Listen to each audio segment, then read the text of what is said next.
Bien, buenas tardes o buenos días extendidos en este pabellón español de la Feria de Frankfurt. Carlos Ruiz Zafón falleció en Los Ángeles en junio de 2020, a los 55 años. Se había convertido en uno de los escritores españoles más leídos en todo el mundo con su tetralogía del Cementerio de los Libros Olvidados. Las 4 novelas que la componen, La sombra del viento del 2001, El juego del ángel del 2008, El prisionero del cielo del 2011 y El laberinto de los espíritus del 2016, todos publicados por Editorial Planeta, configuran una compleja trama gótica ambientada en una Barcelona imaginada, una Barcelona literaria y tenebrosa, desde los inicios del siglo XX hasta prácticamente la actualidad. Y proponen estas 4 novelas una gran reflexión sobre el papel del libro, precisamente, y sobre la incidencia de la literatura popular en un momento clave, inicios del siglo XXI, de revolución internacional de los hábitos de lectura y de sus tecnologías. Los personajes principales de Carlos Ruiz Zafón son escritores, son libreros, son editores, y el Cementerio de los Libros Olvidados, un laberinto que se abre en el subsuelo de la Barcelona Vieja y que acoge todos aquellos volúmenes que ya nadie quiere leer, es una gran metáfora de esta revolución y de este cambio. Cada libro, cada tomo que ves tiene alma, el alma de quien lo escribió y el alma de quienes lo leyeron y vivieron y soñaron con él, señala el señor Sempere a su hijo Daniel, mientras le descubre los secretos de este impresionante cementerio. En su conjunto, las 4 novelas constituyen una impresionante empresa narrativa de 20 años, llena de potencia, de virtuosismo estructural, con grandes personajes, el propio Daniel, el inconcebible Fermín Romero de Torres, el atormentado Julián Carax, Núria Montfort, Alicia Gris, la familia Aldaya. Hay atmósferas mágicas, hay una perspectiva humanista, hay unos diálogos afilados, hay humor, hay amor a Barcelona y hay amor al libro. Hace 19 años, en este mismo espacio, Ruiz Zafón conseguía su primer enorme éxito en Alemania. Se acaba de publicar en alemán La sombra del viento, de la mano de la editora Mich Strausfeld, y Joschka Fischer, entonces carismático ministro de Asuntos Exteriores, declaró en un programa televisivo que el libro no se podía dejar. Su presencia en la feria de aquel año contribuyó decisivamente a su consagración. Carlos Ruiz Zafón ha sido uno de los escritores españoles mejor acogidos y apreciados en este país en el siglo XXI. Para mí fue un buen y querido amigo, sobre el que escribí mucho y a quien acompañé a menudo. En esta mesa redonda de homenaje, hoy contamos, en primer lugar, con Emili Rosales, de quien se puede decir que fue su editor de confianza. Emili Rosales, novelista él también premiado, poeta, trabajó largo tiempo como editor de ficción en Editorial Planeta, donde cayó en sus manos La sombra del viento, y esto es algo que nos explicará ahora. Es el momento en que se anuda su relación con Carlos. Actualmente dirige el grupo editorial 62 en lengua catalana y el sello editorial Destino en castellano. Emili nos proyectará en primer lugar un audiovisual que recoge la atmósfera del mundo zafoniano y luego le pediremos que nos dé su visión personal del autor y su valoración. Adelante con la grabación.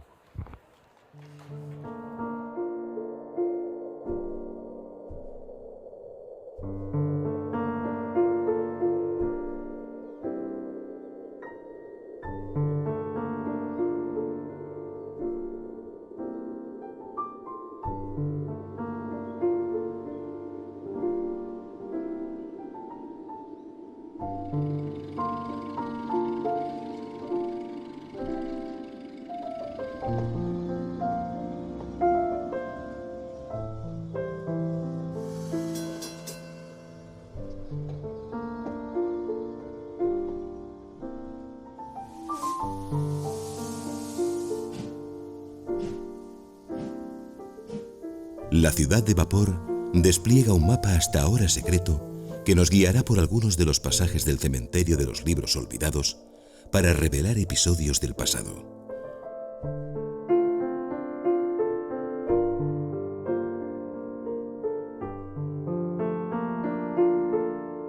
Sus protagonistas vagan por los territorios de una Barcelona repleta de brumas, vapores y agujas góticas que acuchillan crepúsculos.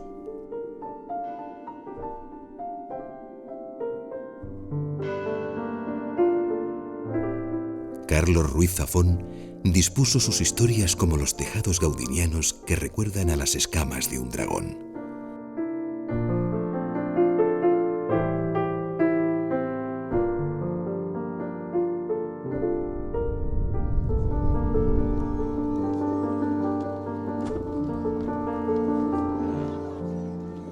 Acompañaremos a un joven escritor, obsesionado con un amor imposible por las húmedas penumbras del barrio de la Ribera, David Martín, que acaba vendiendo su alma al mefistofélico editor Andreas Corelli.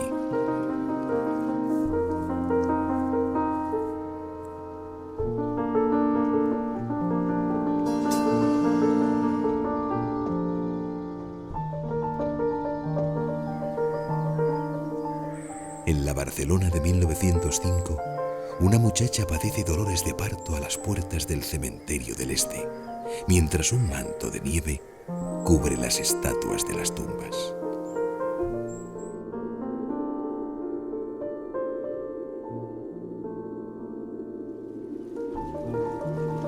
Antoni de Sampera, ancestro de los Sampera de la Sombra del Viento, acompaña en Barcelona a Miguel de Cervantes.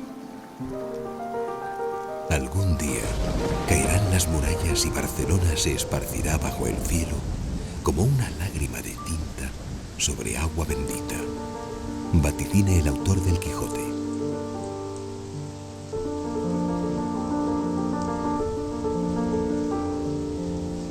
En los días malditos de 1938, Alicia, una muchacha de 17 años, intenta sobrevivir malvendiendo sus últimas pertenencias hasta que comienzan a caer las bombas.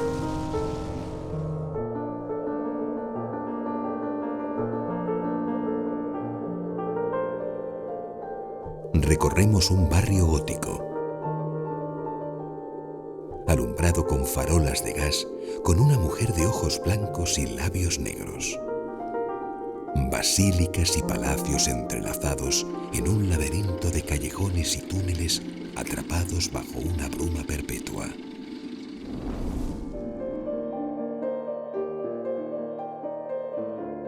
Como los grandes escritores no se van nunca, Carlos Ruiz Zafón nos aguarda en cualquier rincón de sus novelas. Caminemos por él por la ciudad de vapor. Figuras de vapor, padre e hijo, se confunden entre el gentío de las ramblas, sus pasos perdidos para siempre en la sombra del viento.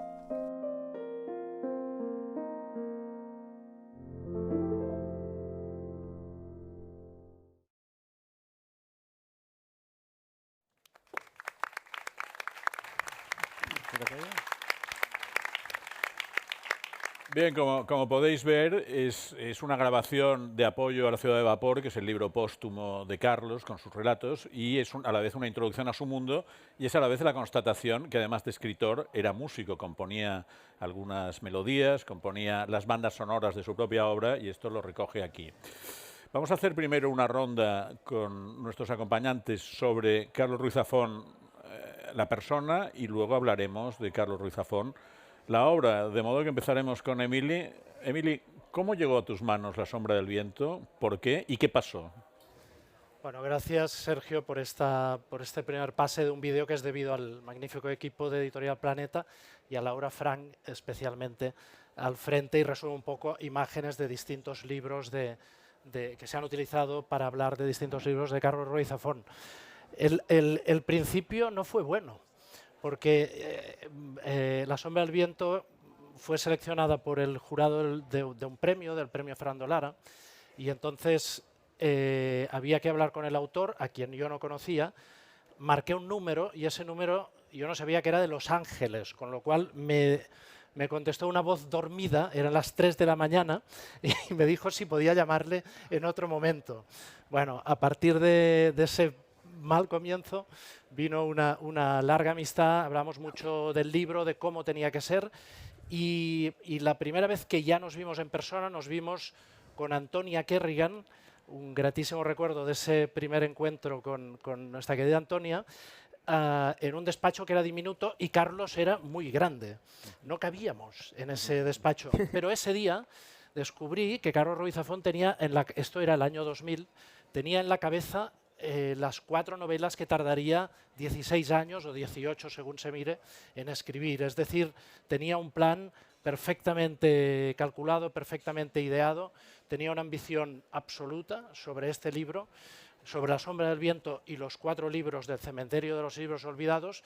Y yo creo que, además de las virtudes de Carlos Ruiz Zafón, de su capacidad para, a partir de géneros aparentemente ya existentes, la novela de aprendizaje, la novela negra, la histórica, etcétera, y de una ciudad aparentemente existente que es Barcelona, pero que él reinventó en sus libros, llegó al momento para crear algo absolutamente nuevo y personal, que son sus novelas. Y además, en un momento en el que yo creo que muchos de nosotros, de los que estamos aquí y veníamos entonces, teníamos una seria duda sobre el futuro del libro. Primero porque se tambaleaba la lectura, después porque el libro digital parecía que era una amenaza y no lo fue. En todo caso, los protagonistas de su libro, de esos libros, son gente del mundo del libro, es un enorme homenaje a la historia del libro, es el mayor homenaje escrito sobre los protagonistas de la escritura, de la difusión, de la edición de libros, y esos personajes, gente con memoria, gente sensible, están permanentemente asediados por diferentes motivos o situaciones. Y en el fondo lo que nos vienen a decir estos libros, y lo que yo creo que nosotros hemos entendido, es que el libro, la gente del libro, no nos vamos a rendir.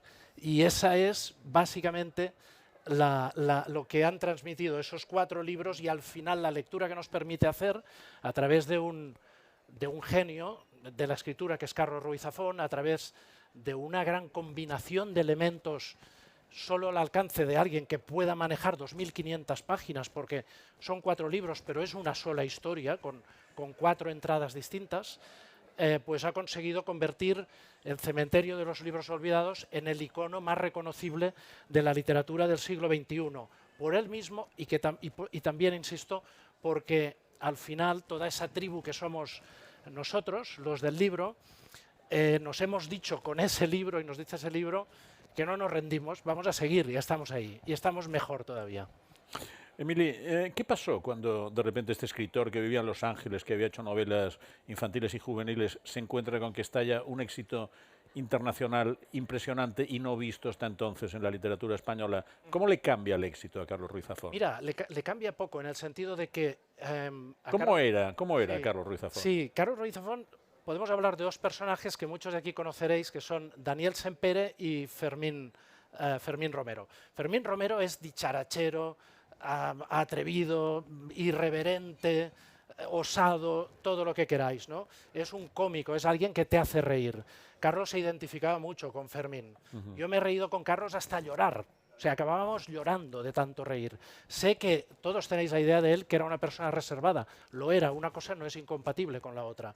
Pero evidentemente la otra cara de Carlos es Daniel Sempere, que es alguien reflexivo, alguien melancólico incluso, alguien que, yendo un paso más allá, decía que se identificaba con un cocodrilo del zoo de Los Ángeles que de vez en cuando desaparecía durante unos días y nadie sabía si todavía estaba ahí o ya no estaba. Pues a Carlos le gustaba mucho desaparecer, pero desaparecía porque hacía lo que realmente le gustaba, que era escuchar música, componerla incluso. Le gustaba tanto la música como la literatura, leía historia, le encantaba la arquitectura, algo que hacíamos con Carlos y siempre lo recuerdo. Básicamente recuerdo a Carlos paseando. Paseábamos por Barcelona y descubríamos todavía años después algún edificio, algún rincón o alguna plaza de la que no nos habíamos dado cuenta. Pero cuando algunas veces lo visité en Los Ángeles, le encantaba llevarme a ver casas, disfrutaba con la arquitectura.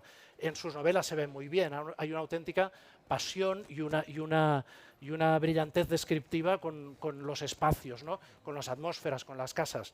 Pues le encantaba la arquitectura, pero incluso en una última etapa paseando por Londres, en Londres veía dragones también, que este es otro tema, ¿eh? Veía dragones, descubría dragones en fachadas de Londres. Y entonces decía el cocodrilo, bueno, y el dragón. En el dragón veía, muchos sabéis, aquí llevo un dragón, que es el símbolo que utilizábamos en algunos libros de Carlos Ruiz Zafón, un dragón gaudiniano. Él se identificaba con el dragón también porque era el personaje que iba a la contra, el personaje imaginativo, desbordante, que incluso que le conectaba en ciertos momentos con la niñez, con el niño que llevaba dentro. Entonces, también con la valentía y con hacer algo que no esté pensado, que no esté imaginado y que te permita derribar una pared. Así que no le cambió mucho, porque lo que más le gustaba en el mundo era estar solo leyendo o conversando con sus amigos y yendo a conciertos, cosa que en Los Ángeles tenía una gran oferta. En los últimos tiempos, una cosa más, le hizo mucha ilusión conocer a John Williams, a Sir John Williams, de quien era un absoluto admirador, y le hizo mucha ilusión diríamos, como conocer a sus mitos literarios, se le hacía conocer a John Williams. Te decía una cosa muy simple: intenta ver Star Wars sin música, no es nada, ¿no? La música lo es todo en el cine, el estilo lo es todo en los libros. Era un personaje realmente muy complejo, muy individualista y con mucho sentido del humor, y un buen imitador, porque hacía buenas imitaciones de la gente que eran muy graciosas. Sí. Daremos ahora la palabra a su editor alemán, Hans-Jürgen Balmes, de Fischer. Balmes comparte apellido con el filósofo catalán y español más célebre del siglo XIX, y sé que este fue un tema de conversación en algún momento con Carlos Ruiz Zafón, porque Balmes también da nombre a una calle muy famosa de Barcelona, donde vivo yo, por ejemplo. Hans-Jürgen Balmes, además de editor, es traductor, es autor de una biografía del río Rin, nada menos, y le vamos a pedir que nos explique algo que en España nos llama la atención. ¿Por qué Ruiz Zafón ha tenido este éxito tan descomunal en Alemania? ¿Qué dice el mundo de Ruiz Zafón a los alemanes? Guten Tag. Ich spreche auf Englisch, damit meine Kollegen hier auf dem Podium das gleich mitverstehen. Ich bitte um Verzeihung. For me, it was really a very special relationship to an author. You know, when you're in a publishing house for as long as me, you get many friends. But with Carlos, it was something special, and it started to be something special because of his deep connection to Germany. How did his success happen? You already mentioned Joschka Fischers. But before Joschka Fischer could put on the book on the TV, there was Michi Straussfeld. And Michi Straussfeld was is a close friend to Antonia Carrigan, the agent. And these two people actually made it happen. Antonia gave the book to Michi. Michi saw immediately the kind of atmospheric values. She knew that booksellers love books about booksellers, especially booksellers who are nearly bankrupt and just make it before they're so funny and so engaged in their work. And Michi made it happen, and the book was published by Surkamp. And then in this TV station, Joschka Fischer, who at this time was part of the German government, but also had a past as a bookseller. So with all the authority, not only being in the government, but being a bookseller, he said, everybody should read this book, it's so wonderful. And this overnight made it happen in Germany. And because of that, his relationship to Germany stayed very warm. So we had him over for every book. He did extensive reading tours. And he, for example, when we had have a flood catastrophe already about like 10 years ago at Leipzig, and he was always thinking about these little stories that Emily had talked about, which are collected in this volume only later. But one of stories is their first is Parnasse. He asked us if we could not print it as a little paperback, and that all the money that we get from the paperback will go straight to these booksellers, which have been affected by the flood and needed money to restock and to renovate their bookshops. So he understood himself as being part of a larger group, booksellers, readers. It all mattered a lot to him. And one of the most touching moments that we had on a reading tour was when he was reading in the theater, the curtain was closed, and he saw that behind the curtain there was a grand piano. So after a moment he sat down, and while the theater was still empty, was filling up, he was improvising, right, the music that we heard in the film. And then when the reading was about to start, the curtain lifted and the people recognized that they were listening to Louis Zafón playing piano for them, which was a great surprise. And I think these two things are very characteristic for him.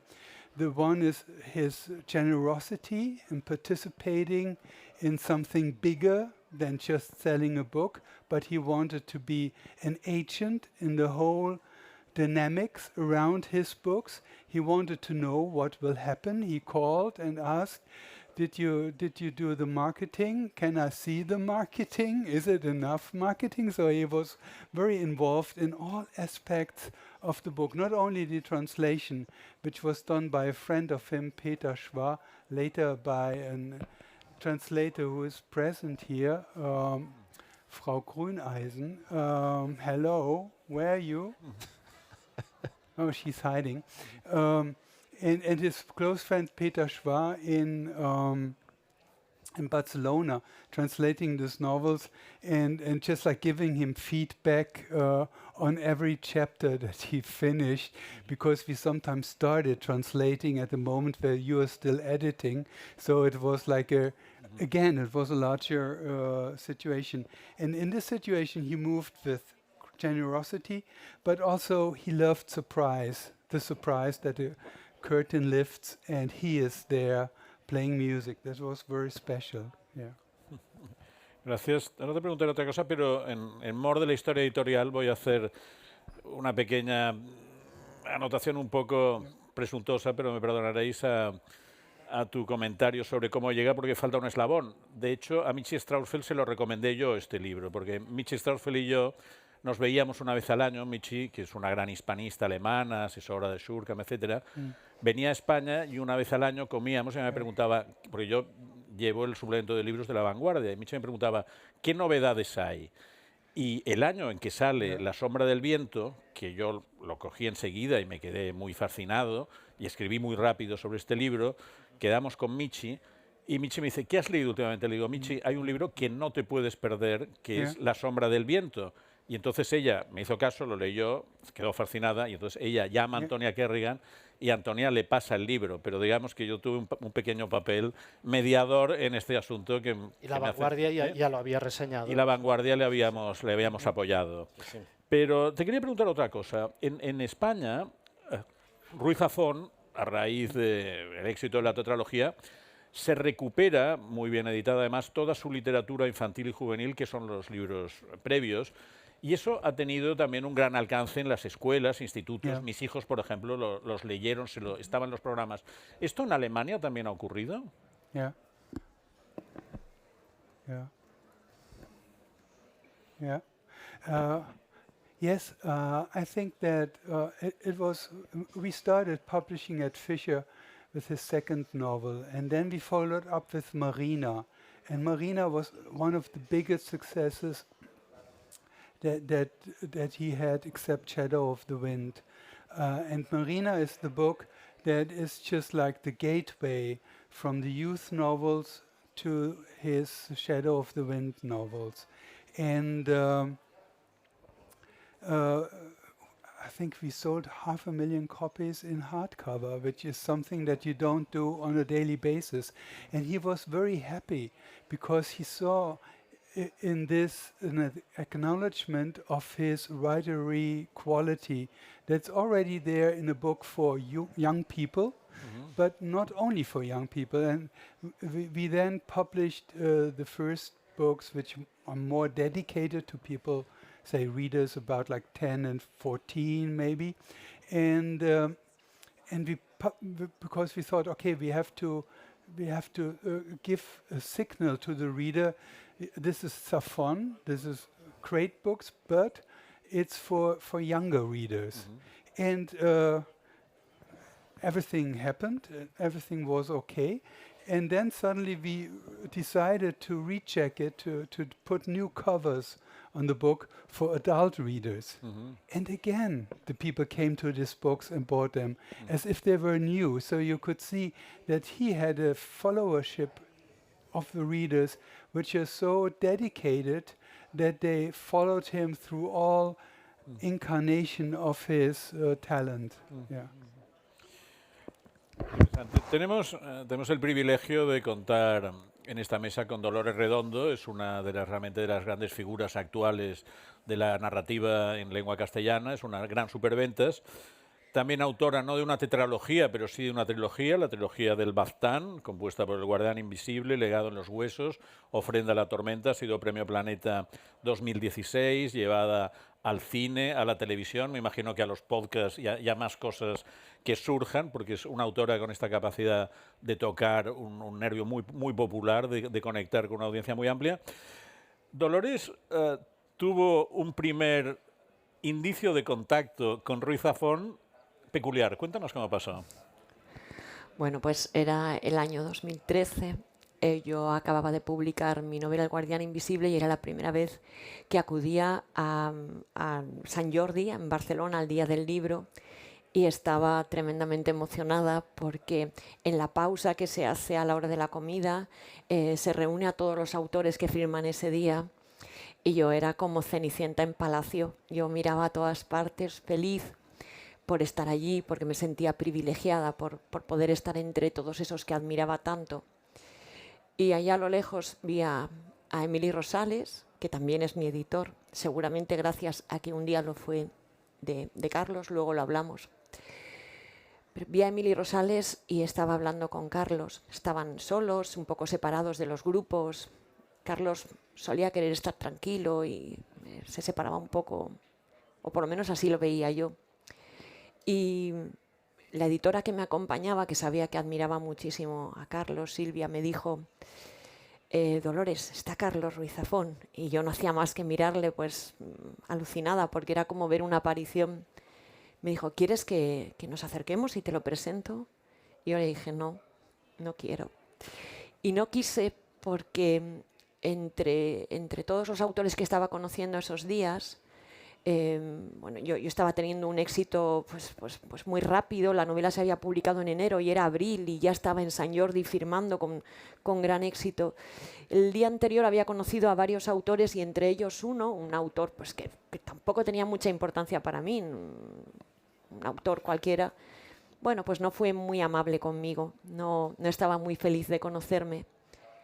Y era un autor que sin más no me importaba, no formaba parte de mi imaginario, ni me había servido para mi formación, ni yo sentía que tuviese ninguna conexión con él, y aún así me hirió.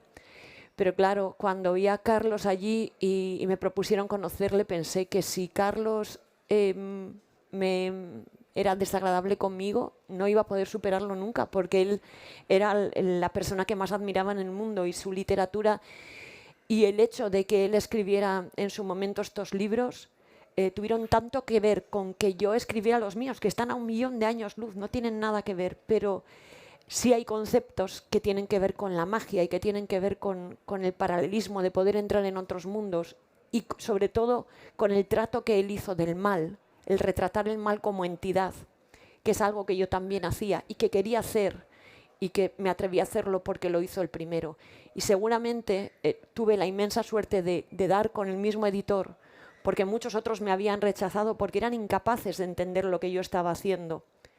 y estoy segura de que Emili Rosales es mi editor porque fue primero editor de Ruiz Zafón, y lo que hizo para todos los lectores del mundo fue abrir nuestra mente hacia otras posibilidades narrativas, hacia ser capaces de abrir puertas que entrecruzan realidades diferentes en distintos planos y que las podamos admitir como algo real. Eso para mí es impagable. Yo creo... Gracias. Yo creo, Dolores, que vamos a dejar al otro escritor borde que se hunda en la miseria del pasado, y creo que Carlos te hubiera tratado bien, porque lo hizo después. en el plano corto era muy cordial. Lo que pasa es que no era una persona extravertida y él se recluía un poco. Luego lo encontraste. Sí, luego lo volví a encontrar, y de hecho él lo hizo de un modo muy cariñoso, porque yo siempre pedía sus libros a mi editor y le dije, consígueme el último de Carlos, y me dijo, vale, te lo mando, no te preocupes. Y me lo mandó dedicado. Y eso fue, claro, yo pensaba que venía el libro, como tantos que llegan de la editorial, yo le pido los libros que publican mis compañeros y él me los va mandando. Pero cuando lo abrí tenía una dedicatoria de Carlos, y la dedicatoria era preciosa, yo no voy a decir lo que ponía, pero era tan bonita, es tan bonita, que yo nunca dejo que pongan fajas en mis libros, ni que pongan ningún... De hecho, el último libro va a salir sin faja porque es mi deseo. No quiero frases hechas, es la nueva novela, la mejor novela, la más... No quiero más mercachifle, porque me suena a mercachifle.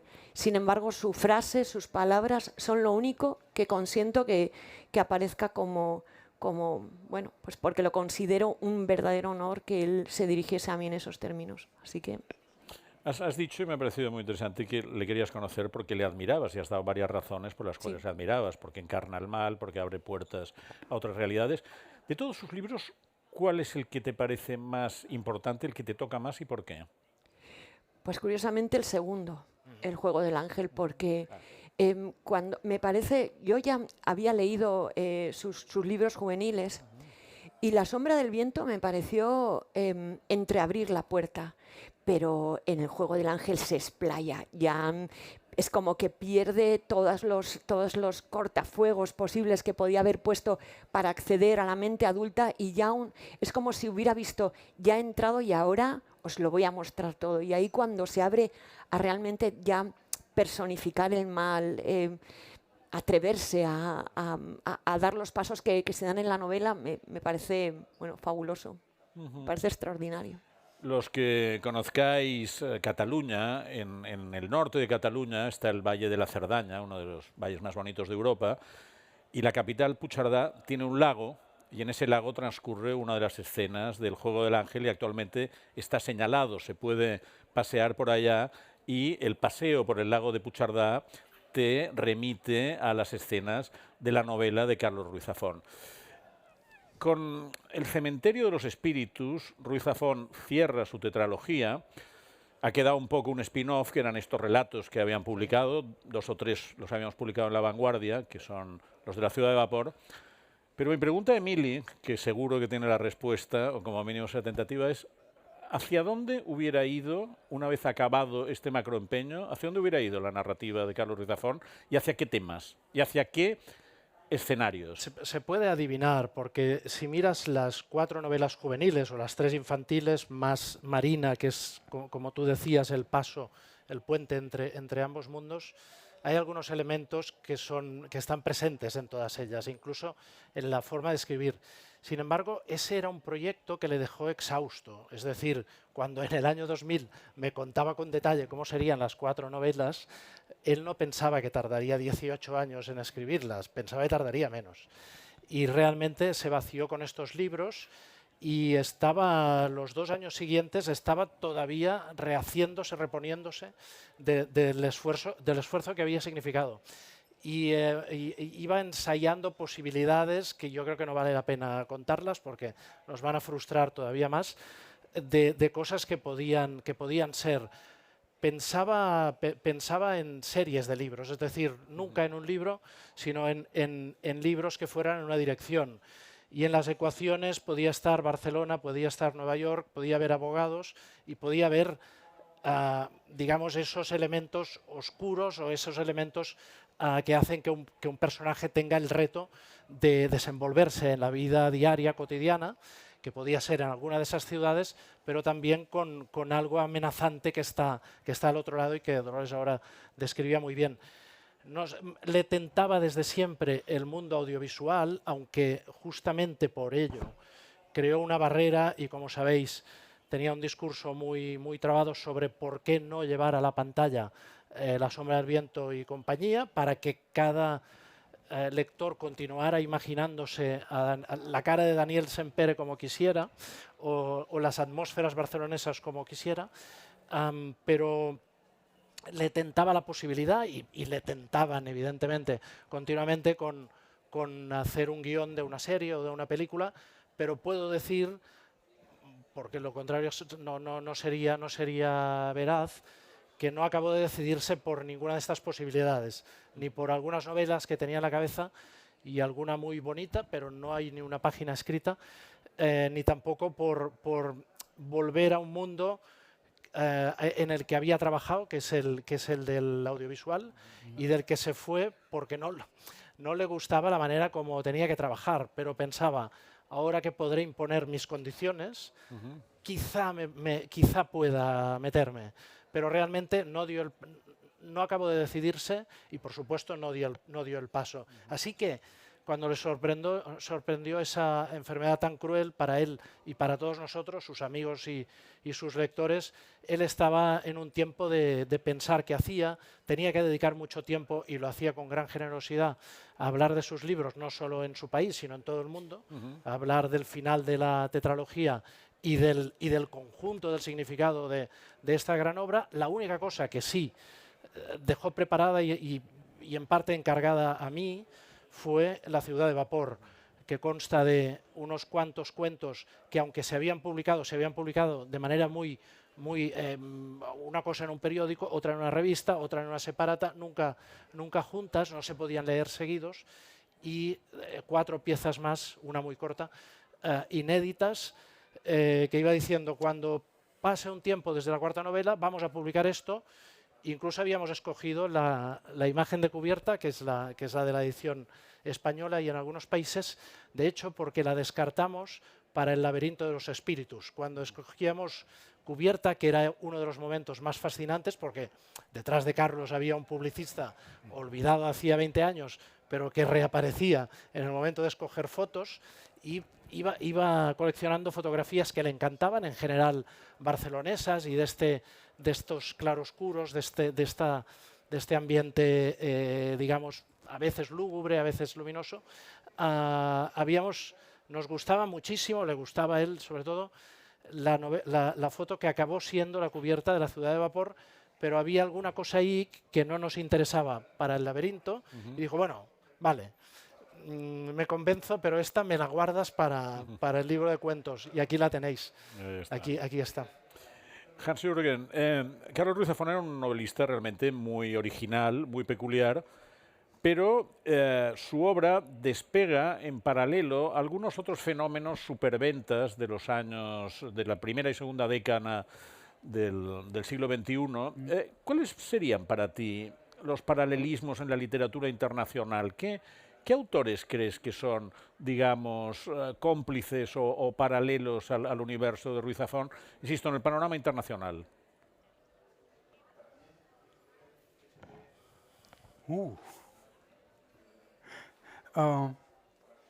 Would it be all right? I just wanted to say that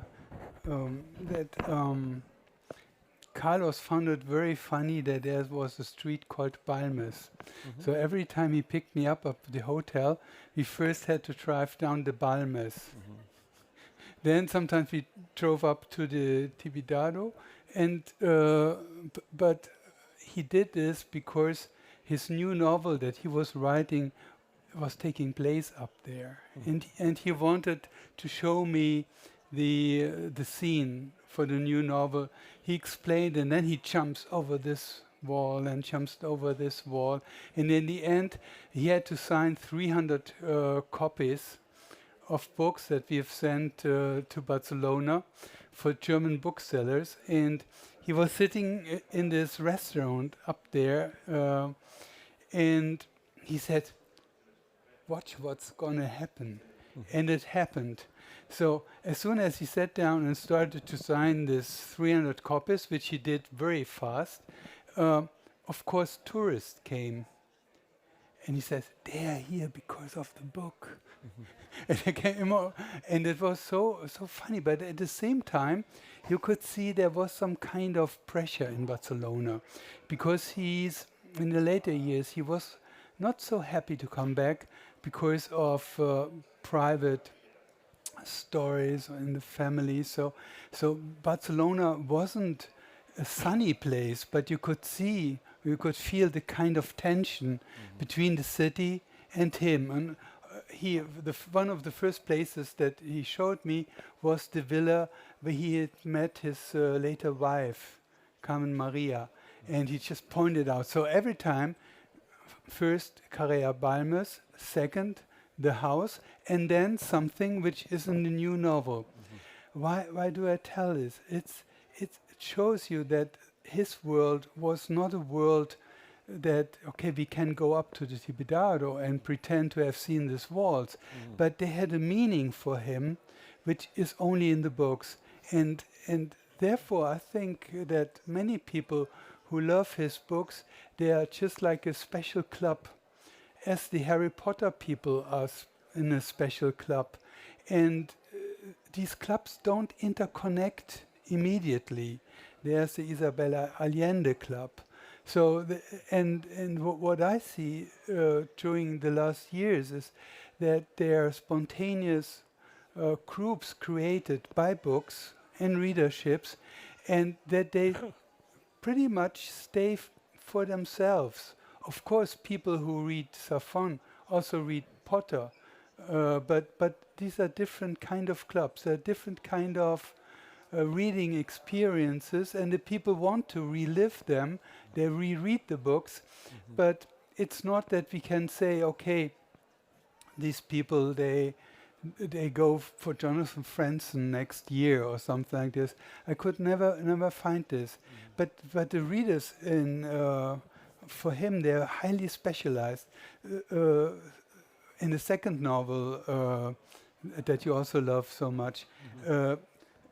Sometimes it's very complicated. Sometimes you think these people are in a circus and they are jumping from one side to the other without any safety net. And readings, often people came up and say, when you say on page 300 that he have seen him before, does it refer to a scene in Shadow of the Wind on page 500?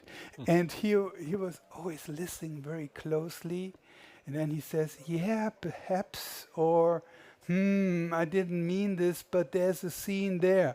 So you could see that the people started to think in his books, and the loose ends of his books, they really wanted to get to a match. And I think this is the reason why this club was in itself such a strong community, and it's still there. So his books are still being sold. So it's I think he will stay with us for quite a while. Pensaba que no iba a responder a mi pregunta, pero lo ha hecho con una paráfrasis muy brillantemente. Para los que no lo sepan, tal como ha explicado el doctor Balmes, la calle Balmes acaba en la Plaza del Tibidabo, de donde surge la Avenida del Tibidabo, que es donde está el Palacete Aldaya, en el número 32, que es el centro moral de la Sombra del Viento. Y desde hace unos meses es un hotel un poco de lujo, creo, pero quien quiera estar en la casa de la Sombra del Viento, no tengo acciones, no tengo interés personal, pero puedo ir allí. Nos quedan 5 minutos. Le quiero preguntar a Dolores, Emilia ha explicado que Carlos Ruiz Zafón no quería ver sus obras en cine, en televisión, porque tenía mala experiencia, porque quería darle imaginación al lector. Pero tú ves sus libros, tú que has visto cómo llevaban varias de tus obras al mundo audiovisual y de alguna forma esto supongo que ha creado una cierta retroalimentación también con tus novelas, ¿tú ves la obra de Carlos Ruiz Zafón en en otros formatos? No. No, por la sencilla razón de que él ahora no está para defenderla. A mí me parece muy importante que el autor esté cerca.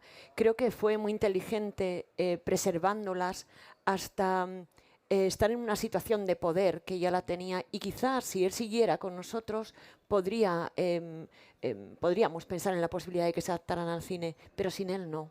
Sin él yo no lo veo. No sé, me encuentro en una posición parecida porque yo sí cedí los derechos de mi primera trilogía y vi lo que es cuando no cuentas con demasiado poder dentro del mundo de la cinematografía, y es que manejan demasiado las acciones, inventan otras y muchas veces no te sientes tan a gusto, e incluso sientes, sobre todo por una cuestión de fidelidad al lector, que pueden traicionar lo que el lector espera ver. Porque es verdad que ellos siempre lo defienden diciendo que hay otro público, que el público del cine o de los audiovisuales también en ocasiones es distinto al público lector, pero es que a mí solo me importa el público lector, los que siendo lectores van a ver las películas o van a ver las adaptaciones, y no me importa si a los otros les gusta mucho o no, lo que no quiero es que mi lector se sienta traicionado, y creo que es eso lo que movía a Carlos. Siento que sin él no podríamos estar seguros de que estuviera 100% satisfecho. Ojalá estuviera con nosotros y se pudiera llevar a cabo. Pero yo con mi última novela, por ejemplo, mi agente la está vendiendo aquí y ayer había cierto interés por ella y le he pedido retenerla, porque siento que tenemos que esperar a que el camino literario que he emprendido llegue a otro punto, y espero entonces contar con más poder y peso dentro del mundo audiovisual como para poder defenderla a la altura que yo quisiera. Por eso yo sin Carlos no la veo. Seguro que así será. Bien, como ha dicho Dolores Redondo, ojalá Carlos estuviera con nosotros. Es muy dramático que no lo esté, pero 19 años más tarde, como mínimo, su espíritu vuelve a estar en esta feria, que es la que le representó su primera consagración internacional. Agradezco a los participantes su presencia y a ustedes su asistencia. Muchas gracias. Gracias.